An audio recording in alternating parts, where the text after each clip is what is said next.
ko tikėjotės? Ko tikėjausi?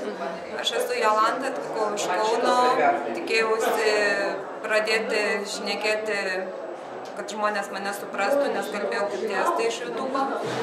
Esu darinė verslo planą su kiniečiu, o tai yra labai nemalonu, kada pasakai miškas, žemė, oras ir tavęs užsienietis nesupranta, ko tu nori, ko tau reikia, kur tu eini.